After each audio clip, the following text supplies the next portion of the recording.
M സ്വരാജിന് തിരിച്ചടി. തൃപ്പൂണിത്തുറ നിയമസഭാ മണ്ഡലത്തിലെ തെരഞ്ഞെടുപ്പ് ചോദ്യം ചെയ്ത് എം സ്വരാജ് കൊടുത്ത ഹർജി ഹൈക്കോടതി തള്ളി. കഴിഞ്ഞ 25 വർഷക്കാലത്തോളം അവിടെ MLA ആയിരുന്നു കെ ബാബു. 2016 തെരഞ്ഞെടുപ്പിൽ സ്വരാജ് വിജയിച്ചു. 4471 വോട്ടിനാണ് സ്വരാജ് വിജയിച്ചത്. ബാർക്കോഴ കേസിനകത്ത് കെ ബാബുവും പെട്ടു. മാണി സാറിൻ്റെ ആ ഭരണകാലഘട്ടത്തിൽ ബാർക്കോഴ കേസ് സജീവമായ കേരള രാഷ്ട്രീയത്തിൽ വലിയ ചലനം സൃഷ്ടിച്ച സംഭവമാണ്. 2016 ബാബു ഈ സ്വരാജിന്റെ വിജയം ആദ്യമായിട്ട് ആ മണ്ഡലത്തിൽ വരുന്നത്. അതിനുശേഷം രണ്ടാമത്തെ തെരഞ്ഞെടുപ്പിൽ വെറും 992 വോട്ടിനാണ് അവിടെ സ്വരാജിന് പരാജയം ഏറ്റുവാങ്ങേണ്ടി വന്നത്. അതിന് തർക്കം ഉന്നയിച്ചു. 4472 വോട്ടിനാണ് കഴിഞ്ഞ പ്രാവശ്യം ഞാൻ വിജയിച്ചത്. അത് വോട്ടെണ്ണലിലെ ചില പ്രശ്നങ്ങൾ അതിനകത്തുണ്ട്. അത് തന്നെയല്ല, ഈ തെരഞ്ഞെടുപ്പിൽ കെ ബാബു അയ്യപ്പനെയും മതത്തെയും വിശ്വാസത്തെയും ദുരുപയോഗം ചെയ്തു എന്നായിരുന്നു പ്രധാന ആക്ഷേപം. മതവും അയ്യപ്പനും അതുപോലെ തന്നെ വിശ്വാസമൊന്നും ഇല്ലാത്ത ഒരു വ്യക്തി തന്നെയായിരുന്നു എം സ്വരാജ്. CPM ആ ആദർശത്തിൽ വിശ്വസിക്കുന്നവരുമാണ്.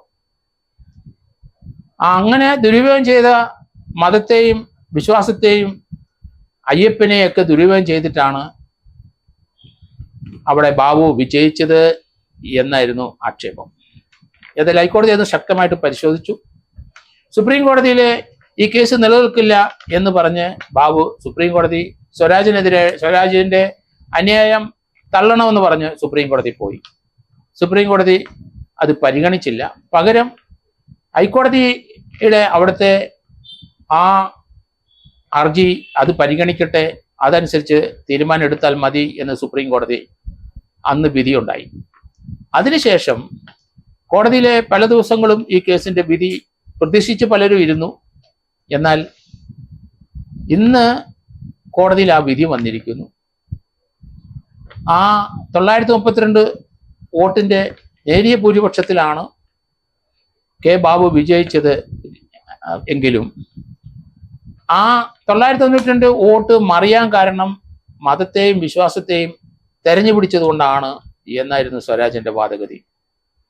ഏതായാലും 25 വർഷവും കഴിഞ്ഞ് പിന്നെ ഒരു 5 വർഷത്തെ ടേമിലും എം ബാബു അവിടെ വിജയിച്ചുകൊണ്ടേയിരിക്കുന്ന സ്ഥലമാണ്. ഒരു വർഷം ബാർക്കോഴ കേസിൻ്റെ അകത്ത് ഒരു 5 വർഷത്തേനാണ് അവിടെ മാറി നിൽക്കേണ്ടി വന്നത്. ഇന്നും സജീവമായ രാഷ്ട്രീയത്തിൽ തന്നെ ബാബു നിലനിൽക്കുകയാണ്.